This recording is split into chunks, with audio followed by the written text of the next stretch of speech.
Election commission का जनवरी 2024 के आखिरी हफ्ते में आम इंतखाबात करवाने का ऐलान। इलेक्शन कमीशन का हल्का बंदियों का जायजा लेने के लिए इजलास। हल्का बंदियों की इब्तिदाई फहरिस्त रवामा 27 सितंबर को शाया की जाएगी। इब्तिदाई हल्का बंदियों पर एतराजात और तजावीज़ की समाअत के बाद हल्का बंदियों की हतमी फहरिस्त 30 नवंबर को शाया की जाएगी। 54 दिन के इलेक्शन प्रोग्राम के बाद इंतखाबात जनवरी 2024 के आखिरी हफ्ते में करवा दिए जाएंगे। आपको बता रहे हैं इलेक्शन कमीशन का जनवरी 2024 के आखिरी हफ्ते में आम इंतखाबात कराने का ऐलान। इलेक्शन कमीशन का हल्का बंदियों का जायजा लेने के लिए इजलास। हल्का बंदियों की इब्तिदाई फहरिस्त रवामा 27 सितंबर को शाया की जाएगी। इब्तिदाई हल्का बंदियों पर एतराजात और तजावीज़ की समाअत के बाद हल्का बंदियों की हतमी फहरिस्त 30 नवंबर को शाया की जाएगी। 54 दिन के इलेक्शन प्रोग्राम के बाद इंतखाबात जनवरी 2024 के आखिरी हफ्ते में करा दिए जाएंगे। आपको अपडेट करें, इलेक्शन कमीशन का जनवरी 2024 के आखिरी हफ्ते में आम इंतखाबात करवाने का ऐलान। इस हवाले से बात करने के लिए मौजूद हैं अब्दुल रहमान। बताइएगा, इलेक्शन का ऐलान हुआ है। बात करें इलेक्शन कमीशन का आज अहम इजलास हुआ है चीफ इलेक्शन कमीशन की सरबराही में, जहां पर यह फैसला किया गया है कि यहाँ पर जो हल्का बंदियां की इब्तदाई फहरिस्त मुकम्मल हो गई है, तो यहाँ पर उसकी जो शायद है वो 27 सितंबर कर दी जाएगी। उसके बाद जितने भी इतराज़ात होंगे उसके बाद 30 नवंबर तक उसको फाइनलाइज किया जाएगा। फिर इलेक्शन के लिए वक्त दिया जाएगा जो कि जनवरी के आखिरी हफ्ते में होगा। और मुमकिन तौर पर अगर इतवार होती है तो 28 जनवरी बनेगी, तो इस सिलसिले में इलेक्शन कमीशन की जानब से आगाह कर दिया गया है कि जनवरी के आखिरी हफ्ते में वो इलेक्शन करवाने के लिए बिल्कुल तैयार है। और इलेक्शन कमीशन का ही मैंडेट अब तारीख देना, तो ये आज की इस हवाले से बड़ी खबर है कि यहाँ पर जितनी भी बेयकीनी थी इलेक्शन को लेकर वो दूर हो गई है। और इलेक्शन कमीशन की जो इतराज़ात और तजावीज़ के बाद जो हल्का बंदियों की अपनी फहरिस्त है वो 30 नवंबर को शाया कर दी जाएगी। पूरे पाकिस्तान में जो मरकज़ी इलेक्शन है वो हो सकेंगे। और उसके अलावा इलेक्शन कमीशन की जो अहम मीटिंगें हुई है उसमें ये एलानिया इख्तियार किया गया। उनकी जानब से बता दिया गया कि इंतखाबात के हवाले से वो बड़े क्लियर है। और जनवरी के आखिरी हफ्ते में इलेक्शन करवाने की जो है इब्तदाई तौर पर तारीख दे दी गई है।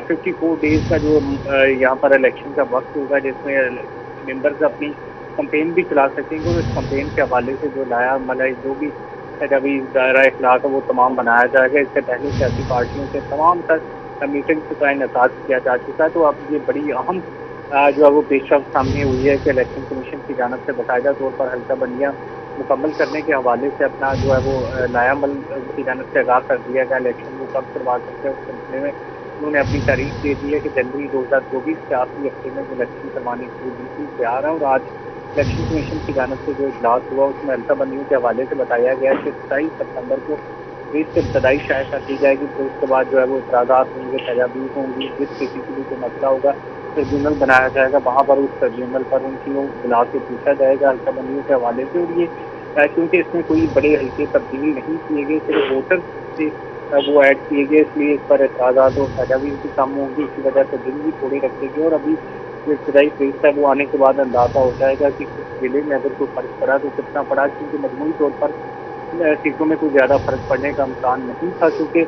जो है वो सीटें कम या ज़्यादा नहीं हुई थी, सीटें वही रही थी, सिर्फ जो वोट है वो ऐड कर लिए गए। और तमाम तर वोट पाकिस्तान भर में जितने भी वोटर्स नए बने हैं 2018 के बाद उन तमाम से जो है वो एड अप कर लिया गया।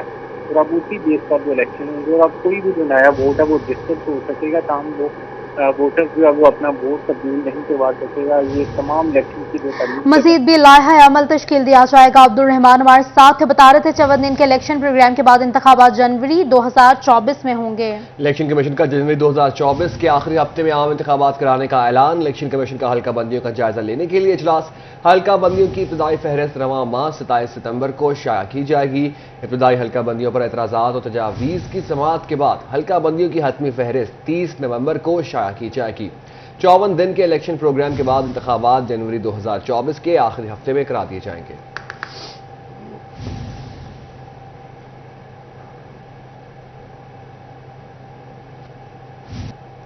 हवाई जहाज का सफर करना है तो बिजली का बिल बाकायदगी से भरें। बिजली का बिल अदा न करने वाले गैर मुल्की सफर नहीं कर सकेंगे। फेस्को ने डेट डिफॉल्टर्स के हवाले से नई पॉलिसी जारी कर दी। आपको बता रहे हैं, हवाई जहाज का सफर करना है तो बिजली का बिल बाकायदगी से भरें। बिजली का बिल अदा न करने वाले गैर मुल्की सफर नहीं कर सकेंगे। फेस्को ने डेट डिफॉल्टर्स के हवाले से नई पॉलिसी जारी कर दी है। डेट डिफॉल्टर्स के खिलाफ क्या कार्रवाइयां की जाएंगी, जान लेते हैं। अवैस अली से अपडेट कीजिएगा।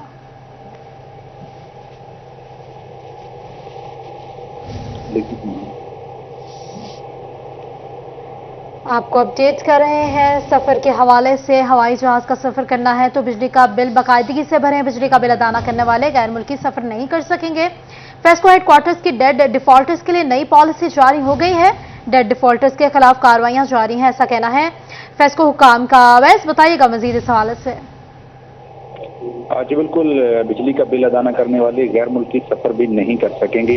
इसी वाले से फेस्को हेडक्वार्टर ने तमाम तर सर्कल से डेड डिफॉल्टर्स का जो रिकॉर्ड है वो तलब कर लिया गया है। चीफ एग्जीक्यूटिव फेस्को चौधरी बशीर अहमद का ये कहना है कि वो सार्फिन जो फेस्को के डेड डिफॉल्टर्स हैं उनका रिकॉर्ड नादरा से हासिल किया जाएगा और उसके बाद उनका जो पासपोर्ट है वो सील कराया जाएगा ताकि वो बिजली के बिलों की अदम अदायगी की सूरत में किसी भी जो है वो दूसरे मुल्क का सफर ना कर सकें। इसी वाले से मजीद जो है फेस्को काम का यही कहना है कि न सिर्फ बिजली चोरों के खिलाफ दिन और रात के साथ में कार्रवाइयां जारी हैं बल्कि डेड डिफॉल्टर्स के खिलाफ भी सख्त ऑपरेशन किया जा रहा है। वो सार्फिन जो अरसा दराज से फेस्को के डेड डिफॉल्टर्स हैं और अपने बिजली के बिल अदा नहीं कर रहे, नादरा से उनका रिकॉर्ड लेने के बाद जो है वो उनके पासपोर्ट सील बहुत शुक्रिया अपडेट करने के लिए अवैस अली। आपको बता रहे हैं हवाई जहाज का सफर करना है तो बिजली का बिल बाकायदगी से भरना पड़ेगा। बिजली का बिल अदा न करने वाले गैर मुल्की सफर नहीं कर सकेंगे। फेस्को ने डेड डिफॉल्टर्स के हवाले से नई पॉलिसी जारी कर दी। बिजली पे ही बताएं आपको, बिजली चोरों के गिर्द हुकूमती शिकंजा सख्त हो गया है। फैसलाबाद में बिजली चोरी केसेस में जमानतों की शरह बढ़ गई है। सेशन अदालत में बिजली चोरी के जुर्म में जमानत के लिए रोजाना 45 से 50 अफराद रुजू कर रहे हैं। आपको अपडेट करना, बिजली चोरों के गिर्द हुकूमती शिकंजा सख्त हो गया है। हाशिर राइज हमारे साथ मौजूद है, अपडेट कीजिएगा हाशिर। जी बिल्कुल, हुकूमत की जानिब से बिजली चोरों के खिलाफ इकदाम के बाद जो फैसलाबाद की अगर अदालतों की बात की जाए तो यहाँ पर जमानत कबल गिरफ्तारी की दरखास्तों में बेपनाह हमें यहाँ पर इजाफा देखने में बात की जाए तो अगर किसी चोरी का मुकदमा दर्ज होता था तो वो जो है इसको सीरियस ही नहीं लेता था, अदालतों के अंदर जो है वो रुजू ही नहीं करता था। लेकिन अब जैसे ही हुकूमत की जानिब से सख्त इकदाम जो है वो उठाए जा रहे हैं, बिजली चोरों को जो है कानून के नरगे में लाया जा रहा है, तो उसके बाद जो है वो जमानत कबल गिरफ्तारी बिजली चोरी के केसेस के अंदर में जो है वो बढ़ रही है। अगर पहले की बात की जाए तो उस वक्त जो है रोजाना की बिना पर 5 से 7 मुश्किल जो एप्लीकेशन हैं या जमानत कबल गिरफ्तारी की जो दरखास्तें हैं वो अदालतों के अंदर आती थी। लेकिन अब जैसे हुकूमत की जानिब से शिकंजा जो है वो सख्त किया गया है तो मामूल के मुताबिक 50 से 60 जो दरखास्तें हैं बिजली चोरी के केस के अंदर जो है वो जमानत के लिए इसको दरखास्तें जो है वो अदालतों के अंदर दायर की जा रही है। इस हवाले से वकला का यही कहना है कि हुकूमत की जानिब से ये बेहतरीन जो कदम है ये उठाया गया है और सिलसिला जो है वो इसी तरह जारी रहना चाहिए, क्योंकि बिजली चोरों की जानिब से जो बिजली चोरी की जाती है तो उसका जो हमियाजा है वो आम आवाम जो कि बिजली का बिल भी अदा करती है उसको भुगतना पड़ता है। बहुत शुक्रिया हाशिर अपडेट करने के लिए।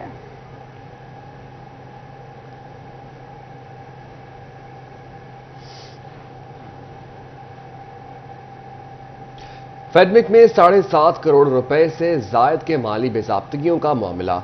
एंटी करप्शन फैसलाबाद ने industrial station development and management company के 3 फाइनेंस अफसरान को गिरफ्तार कर लिया। आपको अपडेट करें, गिरफ्तारी के हवाले से फेडमिक में 7.5 करोड़ रुपए से जायद की माली बेजाब्तियां सामने आई हैं। एंटी करप्शन फैसलाबाद ने industrial states development and management company के 3 फाइनेंस अफसरान को गिरफ्तार कर लिया है।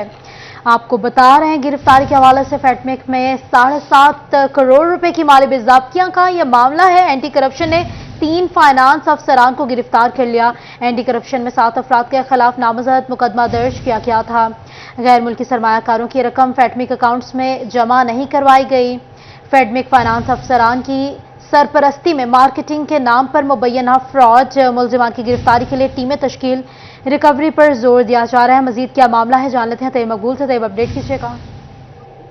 जी बिल्कुल, फेडमिक में 7.5 करोड़ रुपए से जायद की माली बेजाब्तियों के मामला पर एंटी करप्शन फैसलाबाद ने फेडमिक के 3 ब्रांच अफसरान को गिरफ्तार कर लिया। इन 7 फेडमिक के अफसरान के खिलाफ एंटी करप्शन रीजन में यह मुकदमा दर्ज किया गया था कि इन्होंने गैर मुल्की सरमायाकारों से वसूल करना 7.5 करोड़ रुपए फेडमिक अकाउंट में जमा नहीं करवाए।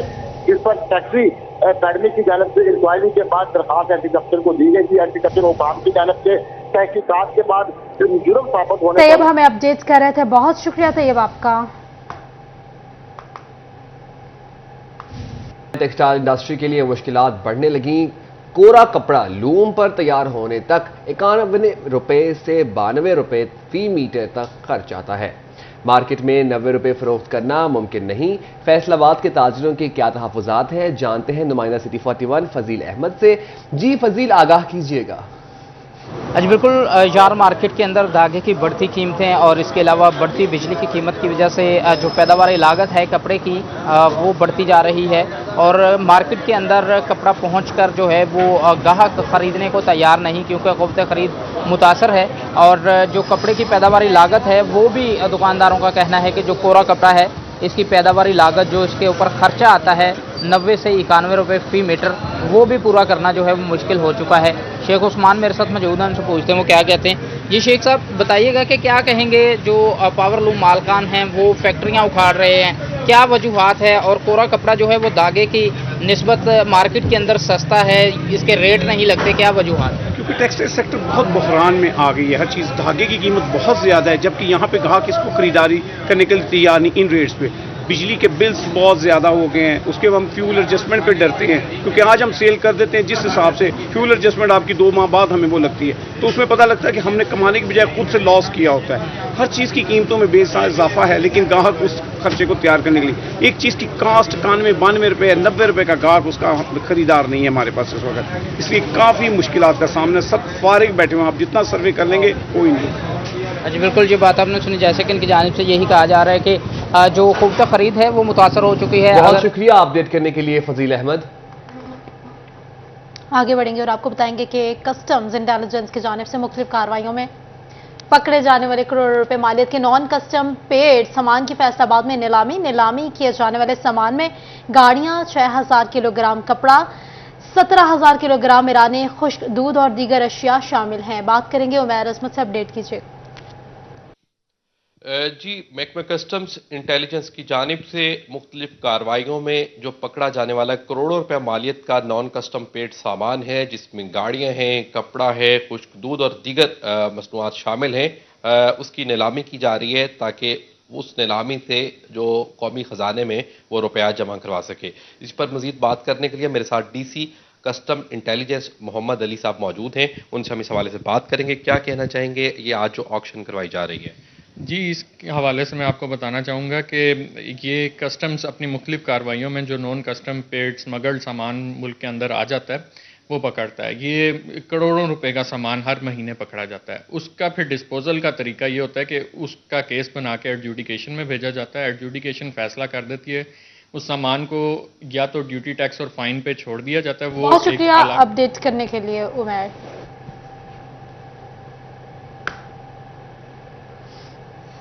जंग के सरकारी तालीमी इदारों में स्पोर्टिंग स्टाफ की शदीद कमी है। स्कूलों के सरबराहान को रोजमर्रा के इंतजामी अमूर में शदीद दुश्वारी का सामना है।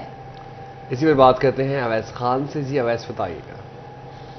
जी बिल्कुल, जंग में तालीमी इदारों में नॉन टीचिंग स्टाफ जो सपोर्टिंग स्टाफ के तौर पर काम सर अंजाम देता है, उसकी शदीद कमी का सामना करना पड़ा है। जंग के तालीमी इदारों में 557 के करीब जो है ऐसी सीटें मौजूद हैं जिसमें नॉन टीचिंग स्टाफ की तैनाती ताहाल मुकम्मल नहीं हो पाई है। खसूसी तौर पर अगर बात की जाए तालीमी इदारों में जो है सिक्योरिटी अमूर के हवाले से, तो सिक्योरिटी गार्ड्स की जो है वो तकरीबन 161 सीटें हैं जो खाली पड़ी हुई हैं, जबकि माली की जो 77 सीटें और इसी के अलावा जो है वो नायब कासियों की 63 सीटें हैं जो तैनातियों की मुंतज़िर हैं। गुज़श्ता हुकूमती अदवार के अंदर इन सीटों पर तैनाती की इजाज़त नहीं दी गई, जिसके बायस जो है बड़े पैमाने पर ये सीटें जो हैं वो खाली रह गई हैं। अगर बात की इसी के साथ जो है बात की जाए अगर स्वीपर्स की जो है, तो स्वीपर्स की जो साफ सफाई के अंदर रोज़मर्रा के अमूर सर अंजाम देने में इकदाम करते हैं, 87 सीटें हैं जो स्वीपर्स की खाली पड़ी हैं, जिसके बायस स्कूल सरबराहान को रोज़मर्रा के इंतज़ामी अमूर में शदीद हद तक मुश्किलात का सामना करना पड़ा है। इस हवाले से जो है तदरी जो है वो महकमा तालीम की जानिब से जो है इश्तिहारात भी शाया किए जाते रहे, तहम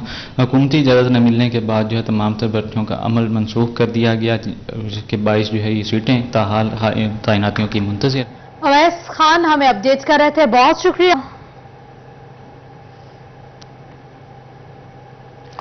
डिस्ट्रिक्ट एंड सेशन जज चिन्योट आरिफ महमूद खान की जुडिशल कॉम्प्लेक्स लालिया आमद, मकाम जुडिशरी मेंबर पंजाब बार मलिक गुलाम अब्बास नसवाना और सदर बार। आपको बता रहे हैं जंग में जनरल बस स्टैंड की नई जगह मुंतकिली के लिए नया लेआउट तैयार कर लिया गया है। मंजूरी के लिए डिप्टी कमिश्नर को पेश कर दिया गया। इसी पर बात करेंगे मोहम्मद रमजान मिर्जा से, अपडेट कीजिएगा। जी बिल्कुल, जंग के कई दहाइयाँ पुराने लारी अड्डे को नई जगह गोजरा रोड बाईपास पर मुंतकिल करने के लिए जो है वो इक़दाम जारी हैं। जर्स कंपनी की जानिब से जो टोपोग्राफिक सर्वे जो है वो किया गया था, उसकी रोशनी में अब नए लारी अड्डे का जो लेआउट प्लान है वो तश्कील दे दिया गया है, जिसके मुताबिक ना सिर्फ 100 जो हैं वो कमर्शियल शॉप्स जो हैं वो लारी अड्डे में शामिल की गई हैं, पेट्रोल पंप्स शामिल किया गया है। तो इसके साथ साथ जो मुसाफिर हैं और इसके साथ साथ जो ट्रांसपोर्ट वर्कर्स हैं उनकी आसानी के लिए भी जो है वो बहुत सी सहूलियात जो हैं वो उसमें रखी जा रही हैं, जिनमें मस्जिद तो शामिल है ही, पब्लिक टॉयलेट्स हैं, अमले के लिए टॉयलेट्स हैं, अमले के लिए जो मुख्तलिफ दफातर हैं और इसके साथ साथ ड्राइवर्स के लिए रेस्ट रूम समेत जो वेटिंग एरिया है और बहुत सी इसी जैसी सहूलियात जो हैं बहुत शुक्रिया रमजान अपडेट करने के लिए।